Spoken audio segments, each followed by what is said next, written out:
चलिए sir, capital gain chapter में page number 8.16 पे एक छोटा सा डिस्कशन कर लेते हैं आपके साथ gold and electronic gold receipt से रिलेटेड। कुछ अमेंडमेंट्स आई हैं इसमें फाइनेंस एक्ट 2023 के थ्रू। सर, अगर आप गोल्ड को इलेक्ट्रॉनिक गोल्ड रिसीट में कन्वर्ट करते हैं और आगे इलेक्ट्रॉनिक गोल्ड रिसीट बेचते हैं, राइट, तो जैसे हम लोग क्लास में क्या पढ़ते हैं, अगर आपके पास कन्वर्टेबल डिवेंचर्स है जिसको आप शेयर्स में कन्वर्ट करके आगे शेयर्स बेचते हैं तो कन्वर्जन पे कोई टैक्स नहीं है जब आप कन्वर्टेबल डिवेंचर को शेयर्स में कन्वर्ट करते हैं। प्लस जब शेयर्स को आगे बेचते हैं तो कॉस्ट किसका लेंगे? डिवेंचर का। पीरियड ऑफ होल्डिंग कौन सी लेंगे? पुरानी डिवेंचर वाली भी लेंगे। तो मोटा मोटी सेम कॉन्सेप्ट गवर्नमेंट ने इस अमेंडमेंट के थ्रू यहां पर लेके आ गए हैं। किसके लिए? इलेक्ट्रॉनिक गोल्ड रिसीट के लिए, इसको प्रमोट करने के लिए, इसको थोड़ा ज्यादा मार्केटेबल बनाने के लिए। सर, आज के दिन ये एक सिक्योरिटी है, लिस्टेड है, सिक्योरिटी बोल के ये नोटिफाई हो रखी है, स्टॉक एक्सचेंज में ये लिस्ट होती है, इसकी आप ट्रेडिंग कर सकते हैं। आपके पास गोल्ड नहीं है, कोई बात नहीं, आप स्टॉक एक्सचेंज पे जाइए, एज ए इन्वेस्टर आप अपने ब्रोकर के थ्रू इसको परचेज कर सकते हैं, इलेक्ट्रॉनिक गोल्ड रिसीट को, और फ्यूचर में जाके आप इसको गोल्ड में कन्वर्ट करा सकते हैं।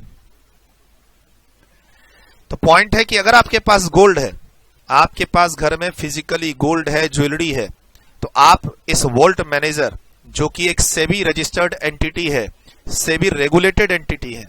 सर, सेबी इसको रेगुलेट करती है।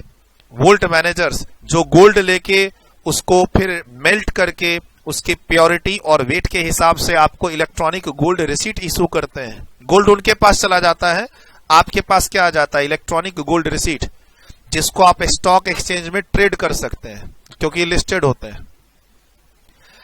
ठीक, अब मान लीजिए मेरे पास गोल्ड था, मैं वोल्ट मैनेजर के पास गया, उसने कन्वर्ट कर दिया इसको इलेक्ट्रॉनिक गोल्ड रिसीट में। तो पहले यहां पर कुछ चीजें सर्टेन नहीं थी, टैक्सेबिलिटी सर्टेन नहीं थी। पहले अमेंडमेंट से पहले कुछ यहां पर कंफ्यूजन था कि कैपिटल गेन लगेगा या नहीं लगेगा। तो अब अमेंडमेंट के बाद क्लियर हो गया है। सेक्शन 47 इस ट्रांसफर को एग्जम्प्ट करता है। जैसे आप कन्वर्टेबल डिवेंचर को इक्विटी में कन्वर्ट करते हैं या प्रेफरेंस शेयर को आप इक्विटी में कन्वर्ट करते हैं तो आप वहां पर क्या बोलते हैं? It is a exempted transfer. वैसे ही इसे भी एग्जम्प्टेड ट्रांसफर बोला गया है, चाहे आप गोल्ड को ईजीआर में कन्वर्ट करो और या फिर ईजीआर मैंने बेच दिया मार्केट में, तुमने खरीद लिया, अब तुम ईजीआर लेके चले गए किसके पास? वोल्ट मैनेजर के पास, और उसको बोले भैया ये ईजीआर ले लो, इसके बदले गोल्ड दे दो। मेरे पास गोल्ड था, मैं गया वोल्ट मैनेजर के पास जो एक SEBI registered SEBI regulated entity है। मैंने बोला भैया इस गोल्ड ज्वेलरी को कन्वर्ट करके ईजीआर दे दो, electronic gold receipt, no capital gain tax. अब वो ईजीआर क्या है? लिस्टेड है, मार्केट में ट्रेडिंग होती है, मैंने उसको बेच दिया, आप खरीद लो। अब आप खरीदने के बाद उसे वापस चले जाओ वोल्ट मैनेजर के पास और उसको बोलो भैया इसको गोल्ड में कन्वर्ट कर दीजिए। तो जब आप गोल्ड से ईजीआर में कन्वर्जन कर लेते हो या ईजीआर को कन्वर्ट करते हो गोल्ड में, तो वहां पर कन्वर्जन पे कोई कैपिटल गेन टैक्स नहीं है। एक, अब इसके लिए अमेंडमेंट कहां है? सेक्शन 47 में। क्लॉज नंबर याद करने की कोई जरूरत नहीं है, आप सेक्शन का खाली ध्यान रखिए। सेक्शन 47 में इस चीज को रिकॉग्नाइज किया गया कि आप कन्वर्ट करवा लो गोल्ड को किसमें? इलेक्ट्रॉनिक गोल्ड रिसीट में, और वापस इलेक्ट्रॉनिक गोल्ड रिसीट को गोल्ड में भी कन्वर्ट करवा सकते हो। कन्वर्जन को टैक्स फ्री करते हैं। It is not a transfer as per section 47। Done. जैसे आप प्रेफरेंस शेयर को इक्विटी में कन्वर्ट करते हो या डिवेंचर को इक्विटी में कन्वर्ट करते हो तो नो कैपिटल गेन टैक्स। चलिए सर, अब क्या हुआ सर? सर, अब मैंने जो गोल्ड को ईजीआर में कन्वर्ट कराया था, अब मैं उस ईजीआर को मार्केट में बेचूंगा, लिस्टेड है, ट्रेडिंग करूंगा, सिक्योरिटी है, 12 महीने की पीरियड ऑफ होल्डिंग देखूंगा, 12 महीने तक शॉर्ट टर्म, 12 महीने के बाद लॉन्ग टर्म। यस, 12 महीने। बहुत जगह आप पढ़ोगे सोशल मीडिया पे, इंटरनेट पे, न्यूज में, तो 36 महीने दिखेंगे आपको, वो गलत है, वो भी लॉजिक में बता दूंगा अभी। सर, गोल्ड के लिए देखते हैं 36 महीने। गोल्ड को जब ईजीआर में कन्वर्ट करवा देते हैं और ईजीआर लिस्टेड होती है, ये सिक्योरिटी है, लिस्टेड सिक्योरिटी है, तो इसके लिए आपका पीरियड ऑफ होल्डिंग हो जाता है 12 महीने। 12 महीने के बाद शॉर्ट टर्म, 12 महीने के बाद लॉन्ग टर्म, 12 महीने तक शॉर्ट टर्म। लॉन्ग टर्म होने पर आप इंडेक्सेशन करते हैं। अब गोल्ड बेचोगे तो भी इंडेक्सेशन है, ईजीआर बेचोगे तो भी इंडेक्सेशन है। बट पॉइंट है कि सर गोल्ड को तो मैंने ईजीआर में कन्वर्ट करवा लिया था, तो कॉस्ट क्या लेंगे? तो बोलता ठीक है, जो गोल्ड का कॉस्ट था वही ईजीआर का कॉस्ट हो जाएगा। तो इसके लिए अमेंडमेंट आ गई किसमें? सेक्शन 49 में।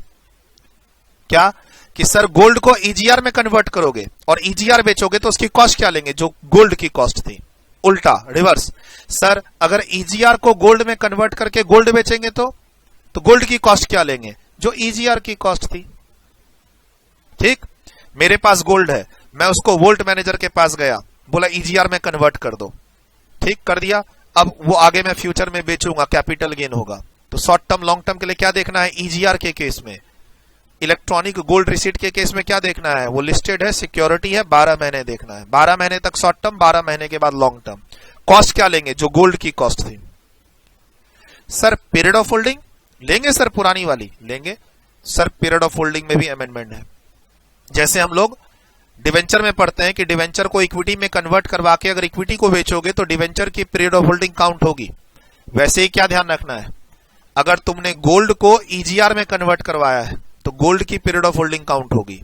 रिवर्स, अगर ईजीआर को गोल्ड में कन्वर्ट करवाया है तो ईजीआर की पीरियड ऑफ होल्डिंग काउंट होगी। यानी पुराना वाला कॉस्ट लेंगे, पुरानी वाली पीरियड ऑफ होल्डिंग लेंगे। And conversion is tax free. तो कन्वर्जन टैक्स फ्री है, ऐसा कहां लिखा? सेक्शन 47 में। Both way, gold to EGR, EGR to gold. ठीक, अब कन्वर्ट करने के बाद बेचेंगे तो कॉस्ट क्या लेंगे? पुराना वाला। अगर आपने गोल्ड को ईजीआर में कन्वर्ट किया है तो गोल्ड का कॉस्ट ले लो, और ईजीआर को गोल्ड में कन्वर्ट करवाया है तो ईजीआर का कॉस्ट ले लो। तो उसके लिए सेक्शन 49 की अमेंडमेंट। और पीरियड ऑफ होल्डिंग में ओल्ड वाली पीरियड ऑफ होल्डिंग लेंगे? हाँ सर लेंगे। उसके लिए 242A में अमेंडमेंट। बस तुमको एक और चीज एक्स्ट्रा में ध्यान रखना है कि ये जो ईजीआर है ये एक सिक्योरिटी है, और अगर इसकी लिस्टिंग होती है, अगर ये लिस्टेड सिक्योरिटी है तो 12 महीने के बाद ये लॉन्ग टर्म हो जाएगा, आपको इंडेक्स का बेनिफिट मिलेगा। ये ध्यान रखना है। और कोई खास अमेंडमेंट इस पेज पे नहीं है। इसके डिस्कशन के लिए इतना जो हमने इसकी नॉलेज और एग्जाम के लिए जो इतना डिस्कशन किया गया है आपके साथ, वो काफी है। सर प्लीज इसको आप क्या कहेंगे? इस इलेक्ट्रॉनिक गोल्ड रिसीट को आप क्या कहेंगे? सिक्योरिटीज कहेंगे। और इसकी स्टॉक एक्सचेंज में ट्रेडिंग होती है। ट्रेडिंग होती है मतलब क्या होगा? ये लिस्टेड, और लिस्टेड होगा तो शॉर्ट टर्म लॉन्ग टर्म के लिए क्या देखेंगे? 12 महीने।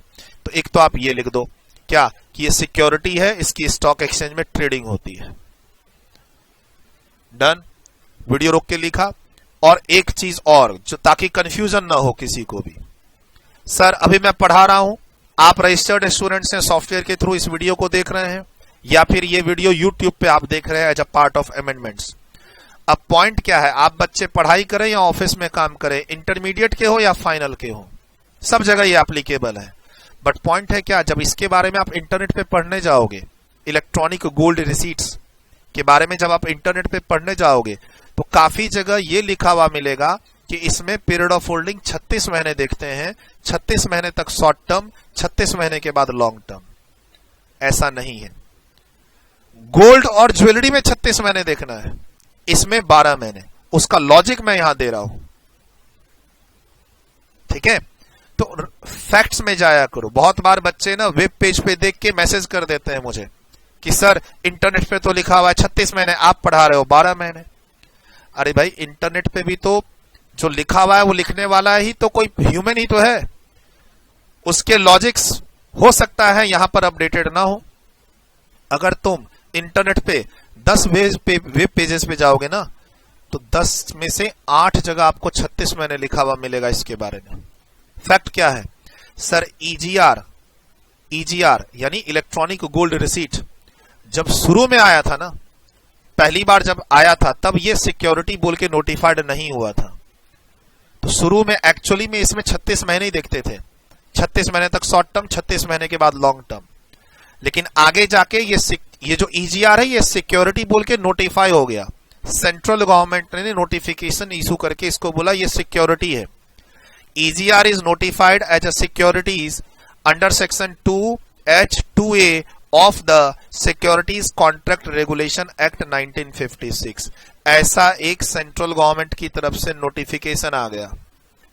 तो आने के बाद अब हम लोग जो क्लास में पढ़ते हैं क्या, कि अगर सिक्योरिटी लिस्टेड हो, यानी अगर तुम्हारा ईजीआर लिस्टेड है, पढ़ते हैं ना 12 महीने कब देखते हैं, listed securities other than units, तो ये यूनिट्स तो है नहीं।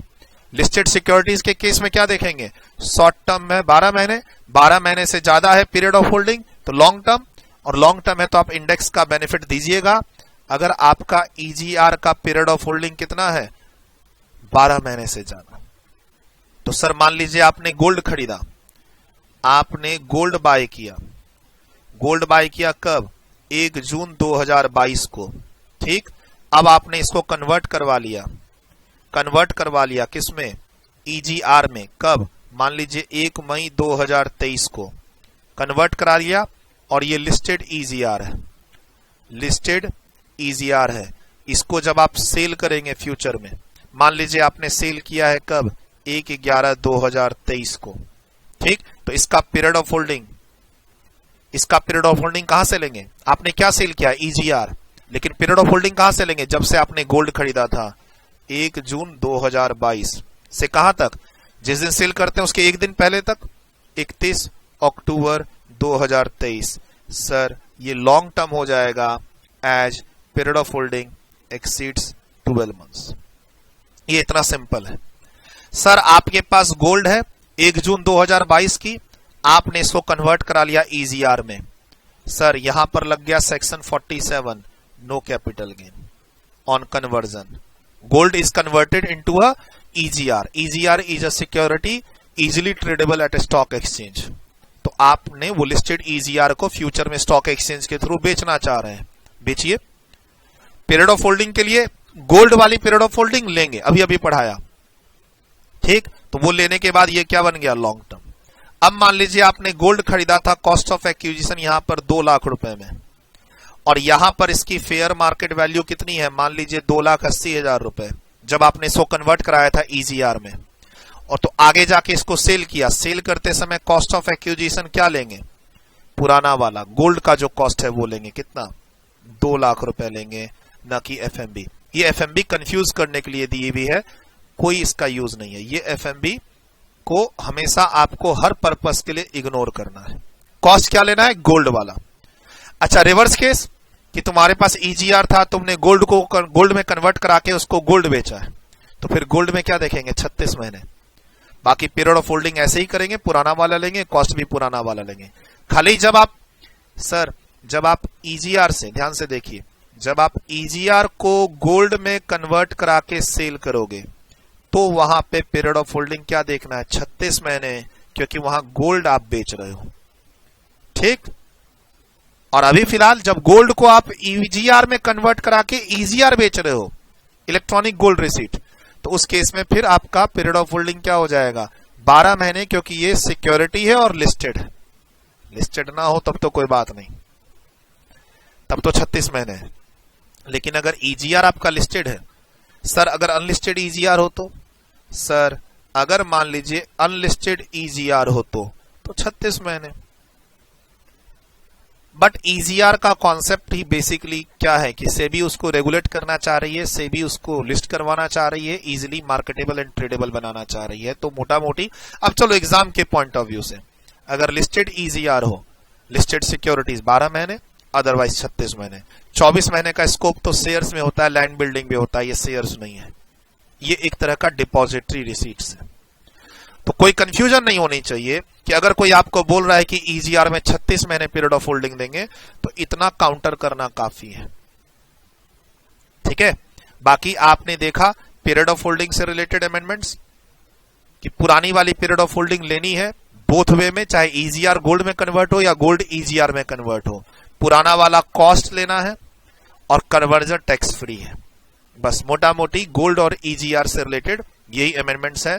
प्लीज ध्यान रखिएगा, हम एसजीबी की बात नहीं कर रहे थे, एसजीबी अलग है, वो अलग एक इन्वेस्टमेंट अपॉर्चुनिटी है। सर एक आप क्लास में पढ़ते हो deposit certificate gold monetization scheme में, हम उसकी भी बात नहीं कर रहे थे, ये अलग है। सर इन्वेस्टमेंट के लिए आप गोल्ड ज्वेलरी खरीदते हो, खरीद लो, कोई दिक्कत नहीं। इन्वेस्टमेंट के लिए आप एसजीबी खरीदते हो, सोवरिन गोल्ड बॉन्ड खरीद लो, ये वो नहीं है, नहीं ये डिपॉजिट सर्टिफिकेट है। तुम एक वो डिजिटल गोल्ड खरीदते हो, ये वो डिजिटल गोल्ड भी नहीं है। वो मोबाइल ऐप डाउनलोड कर लिया, बैंक से रुपए निकल गए और आपके लिए डिजिटल गोल्ड खरीदा गया, ये वो भी नहीं है इलेक्ट्रॉनिक गोल्ड रिसीट। सर कभी कभी हम लोग म्यूचुअल फंड में इन्वेस्टमेंट करते हैं जो गोल्ड में इन्वेस्ट करता है आगे, ये वो भी नहीं है। सर आप गोल्ड से रिलेटेड म्यूचुअल फंड में इन्वेस्ट करते हैं, आपने म्यूचुअल फंड को पैसा दिया, वो आपके लिए पीछे गोल्ड रिलेटेड सिक्योरिटीज में इन्वेस्ट कर देता है, ये हम उसकी भी बात नहीं कर रहे, ये हम उसकी भी बात नहीं कर रहे, ये सबसे अलग है। ये अगेन एक नई इन्वेस्टमेंट अपॉर्चुनिटी है। आपके पास कोई फिजिकल गोल्ड है, ज्वेलरी है, आप उसकी लिक्विडिटी मेंटेन करना चाहते हैं, तो आप उसको जाके दे दीजिए किसके पास, वोल्ट मैनेजर के पास। वोल्ट मैनेजर उसको मेल्ट करेगा और बदले में आपको उसकी वैल्यू, वेट, प्योरिटी के हिसाब से क्या दे देगा, gold receipt, electronic gold receipt. ठीक है, तो लिखा हुआ है यहां पे क्या, any transfer of a capital asset being a conversion of a gold into a gold electronic gold receipt, EGR। कौन इशू करता है, वोल्ट मैनेजर। कौन है ये volt manager, SEBI regulated, SEBI registered person है ये। ठीक है, जहां पर आपको इनकी ऑफिसेज होंगी, आपको अपना फिजिकल गोल्ड ले जाना है, ये गोल्ड रख लेंगे, मेल्ट कर देंगे और आपको EGR दे देंगे। ठीक, अब मान लो 2-4 साल के बाद आप EGR ले गए और बोले मुझे वही वाला गोल्ड चाहिए जो हमने आपको दिया था, नहीं, वो गोल्ड नहीं मिलेगा। गोल्ड मिलेगा, वो वाला गोल्ड नहीं मिलेगा जो आपने दिया था, जो मेल्ट हुआ। ये ध्यान रखना है आपको, लड़ाई मत करना वहां पे। सर ये डिस्कशन है, कुछ और बातें यहां पर मैंने आपके लिए लिखी हुई हैं, कुछ खास नहीं। पेज नंबर 16 का रेफरेंस है, capital gain 21st edition, finance act 2023, assessment year 24-25, EGR scheme SEBI regulated है। EGR एक सिक्योरिटी है, अगर लिस्टेड हो तो पीरियड ऑफ होल्डिंग 12 महीने देखना है, शॉर्ट टर्म लॉन्ग टर्म के लिए। सर मार्केट में कहीं लिखा हुआ था 36 महीने, प्लीज उन सब पे ना जाओ, 36 महीने भी देख सकते हैं अगर वो अनलिस्टेड EGR हो तो, लिस्टेड के केस में 12 महीने। गोल्ड को कन्वर्ट कराया EGR में, आपने EGR को सेल किया, कोई बात नहीं, या उल्टा आपने EGR को कन्वर्ट कराया गोल्ड में, गोल्ड को सेल किया।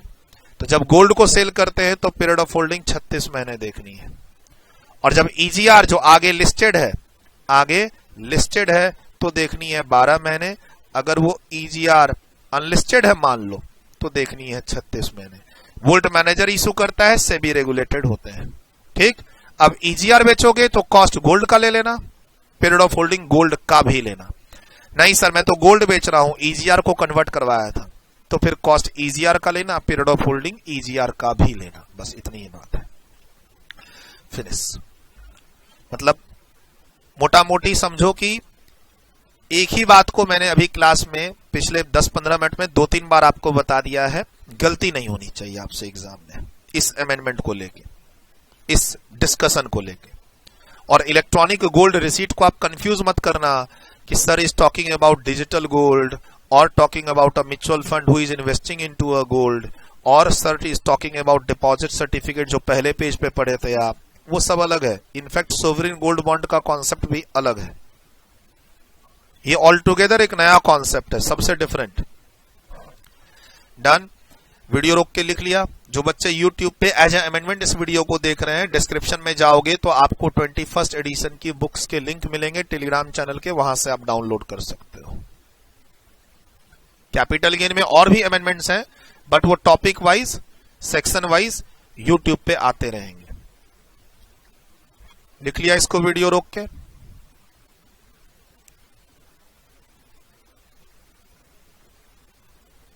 यहां जरूरी है लिखना। डन, वीडियो रोक के लिखा।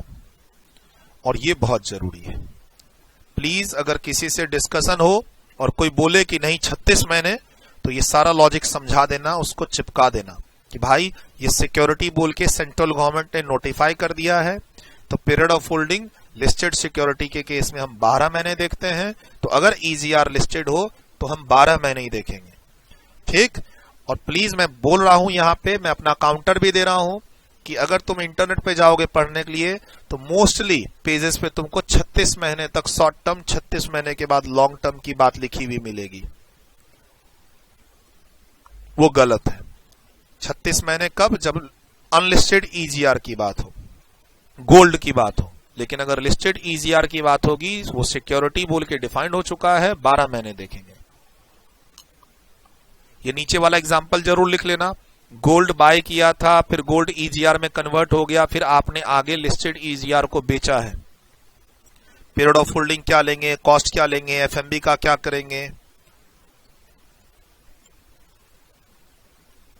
डन। चलिए सर आगे बढ़ते हैं।